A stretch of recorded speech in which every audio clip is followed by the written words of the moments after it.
Previously on Can You Beat Terraria Underwater? Teleporting and trapped in a world underwater, I repeatedly drowned, was murdered by sharks, displaced billions of gallons of water, and eventually killed the wall of flesh, entering hard mode. But the challenge isn't over yet. Objective 1. Demon Wings Arctic Diving Gear. Entering the cavern, I began to farm Souls of Night at my mob farm. While farming, I was repeatedly killed by worms. Obtaining Souls of Night, I used the shark mount I obtained from obsidian lockboxes to farm wyverns. Man on shark fights flying snake! But it turns out battling a dragon underwater isn't so easy. So I tried again. At the same time, I farmed feathers from harpies, and I crafted the cobalt pickaxe. I was killed by another wyvern. No! This time around, I led the wyvern in a high-speed chase. To kill the wyvern, I would quickly dodge its attack and get close enough to attack it myself, farming even more feathers and souls of flight. I got bored of killing harpies, so I mined mithril, and used it to craft the mithril anvil. With the mithril anvil, I crafted the mithril pickaxe. I found and mined way too much adamantium. Like, I have never seen this much in a world before. I killed more harpies for feathers, and I received a terrifying surprise. No, it wasn't getting my ass eaten by a wyvern. It was the destroyer. Anyways, the destroyer spawned and... what? I crafted the demon wings.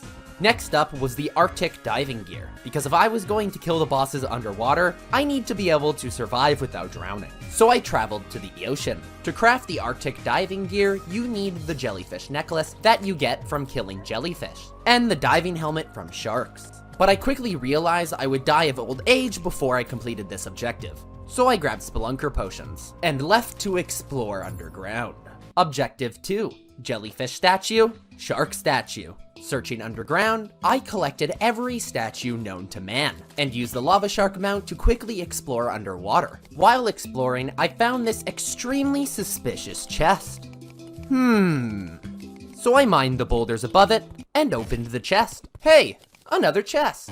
While exploring, I found the hollowed biome. Ladies and gentlemen, infinite money.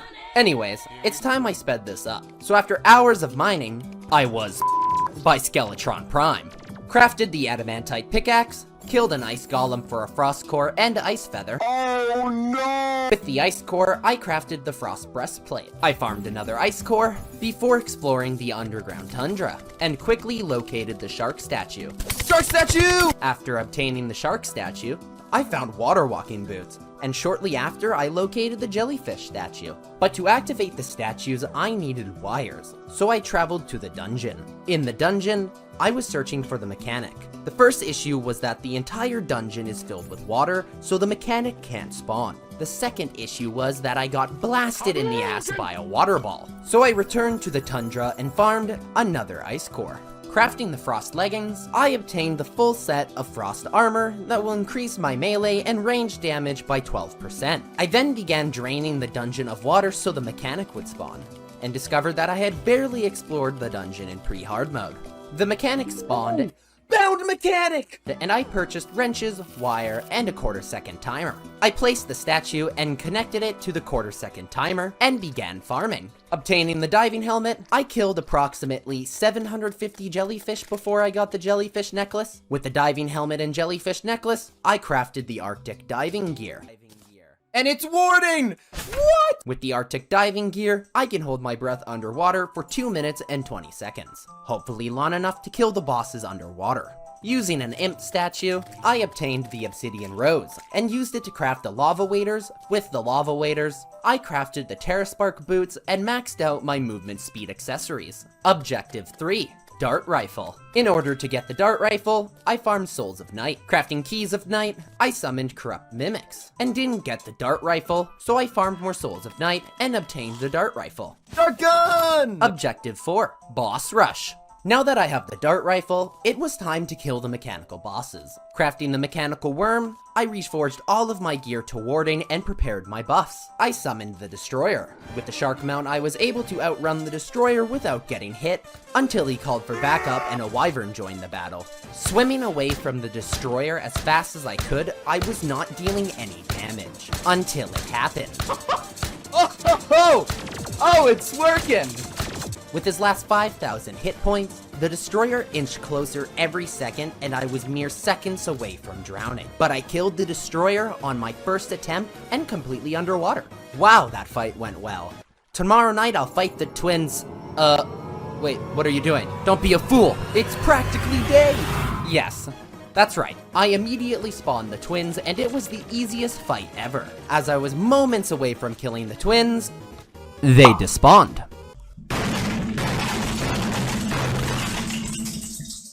Anyways, I blew up a huge fucking hole in the hollowed biome for 6 souls of light, which seems a bit overkill, considering I will never come back to this area again. I crafted the mechanical eye and summoned the twins. With the shark mount, it was actually impossible for the twins to hit me, and with the dart rifle, I was damaging them slowly. So I didn't drown during the fight, I used the ultimate fishing hole to replenish my oxygen. With what felt like 0 effort, I killed the twins. Honestly, the mechanical bosses are easier underwater than they are above it. Next up is Skeletron Prime. Crafting the mechanical skull, I slept until night and spawned Skeletron Prime. With the lava shark mount, I easily avoided his attacks and his spinny head.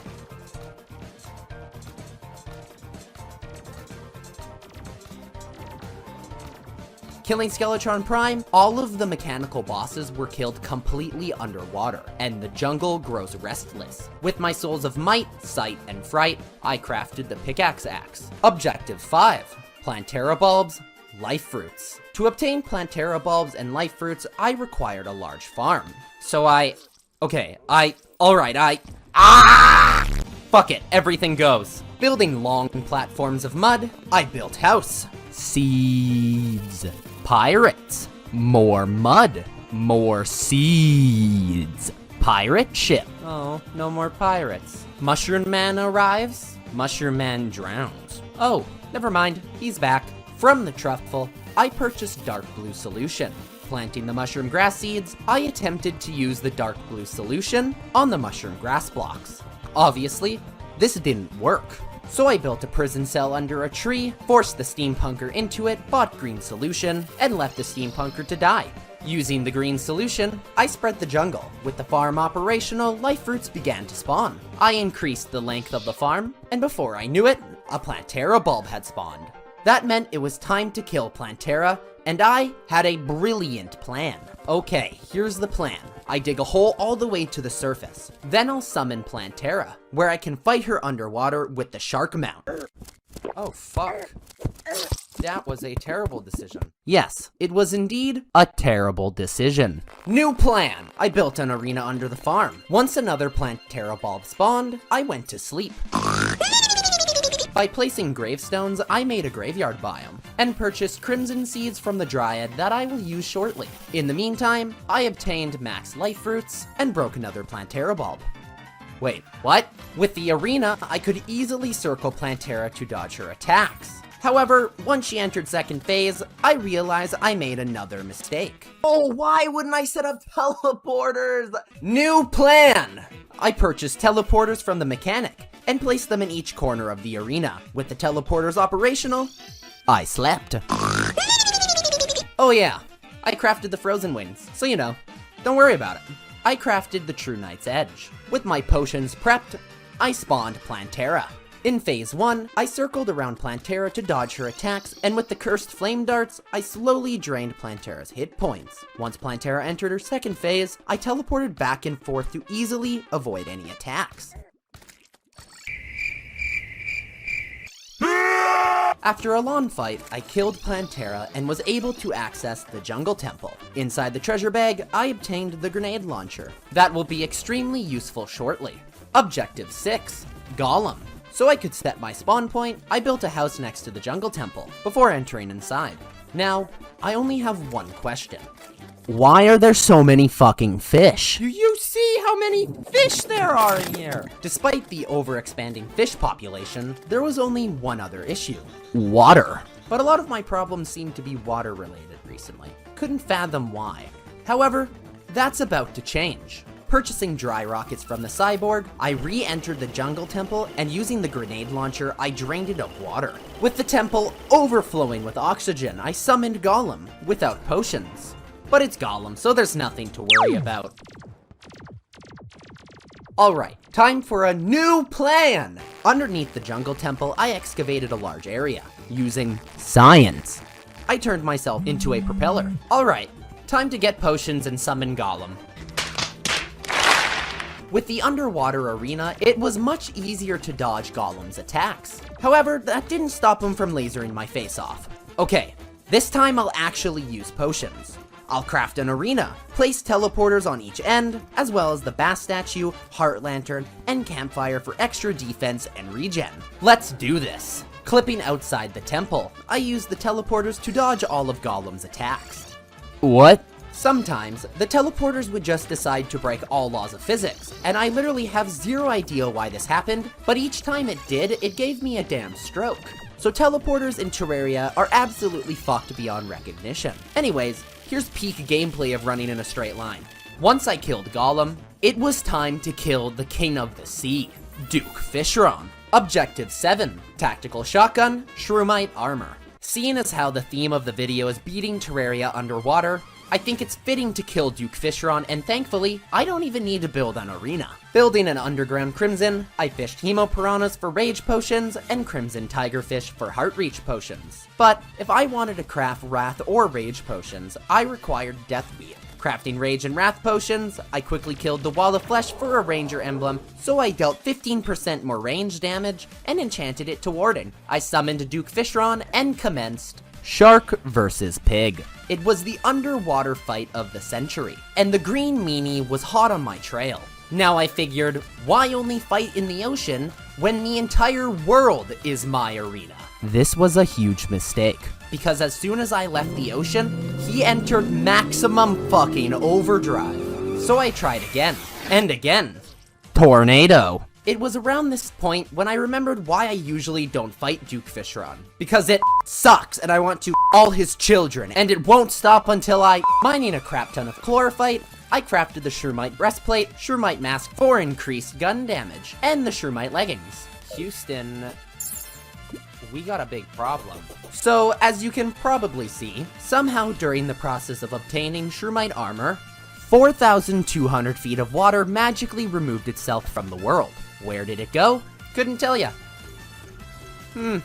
This is gonna take a while. To make a very long story short, inside the dungeon, I created 2 different arenas in search of the sniper rifle, during which I obtained the tactical shotgun and decided, meh, it'll do. Crafting chlorophyte bullets, waited for truffle worms to spawn, and waited.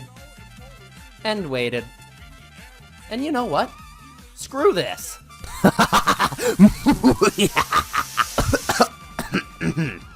Not sure if I'm going to regret this later. I quickly found more truffle worms and summoned Duke Fishron. Again. I'm not crying, you're crying. In my Duke Fishron fueled rage, I summoned the lunatic cultist. And I'm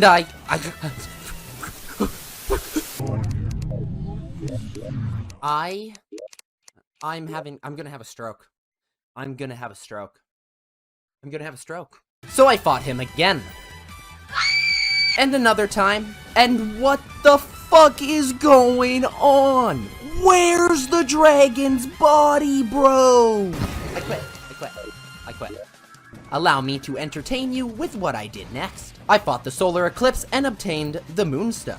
Fishing time. Prepped every potion known to man and activated a heart statue. Summoned the lunatic cultist bent on revenge.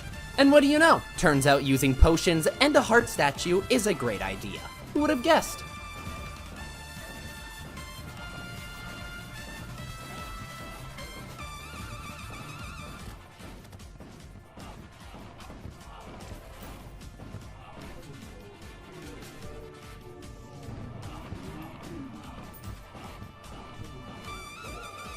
Yeah! Suck it, you stupid wizard! Objective 8, Vortex Beater. Surprisingly, fighting the solar pillar was easier underwater. For the Vortex pillar, I just sat there shooting alien queens for an hour, until I killed the pillar itself. Also, I just have to point this out, but how the heck did I get 72 Vortex fragments? With the Vortex fragments, I crafted the Vortex Beater, my endgame weapon. Became the richest man in existence, and reforged the Vortex Beater to Unreal. It was time. At the ocean, I prepared my 18 glass blocks. Let's do this.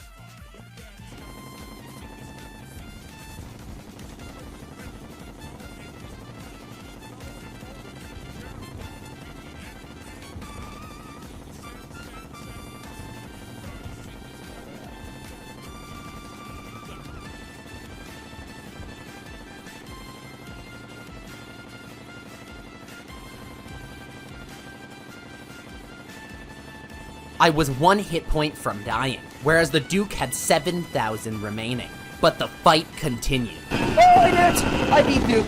Opening the treasure bag, as if the gods of Terraria sent an offering themselves, I obtained the Duke Fishron wings and Shrimpy Truffle. The best wings post MoonLord, I also obtained the Shrimpy Truffle, that is even faster than the Lava Shark mount. But if it wasn't for the Lava Shark, I would still be stuck fighting the Destroyer, so I placed it in an item frame to show off its valor. Objective 9. MoonLord. With the Vortex beater, it literally took me 3 minutes to kill the Stardust Pillar. Don't believe me? Well, here's a time lapse.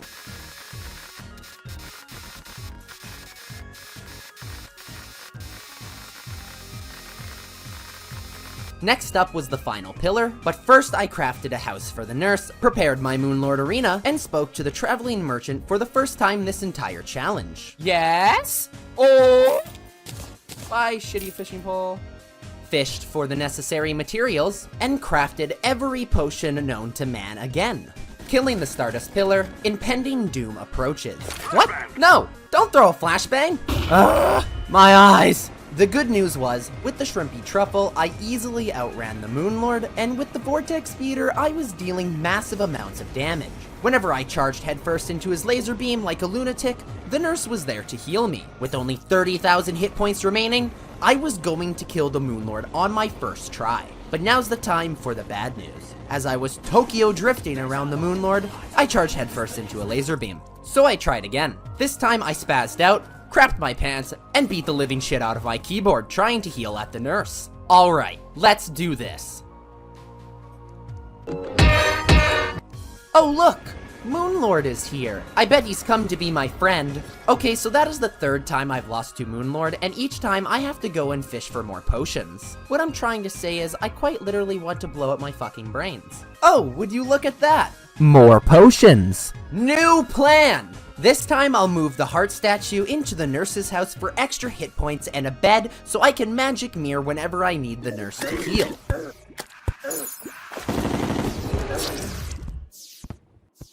Like, what was I clicking on? There wasn't even a gravestone. At this point, I only had 1 MoonLord spawner remaining, so I used a little magic. I turned 1 Celestial Sigil into 2 Sigils. You can see where I'm going with this. Let's finally kill the MoonLord. 1 more try.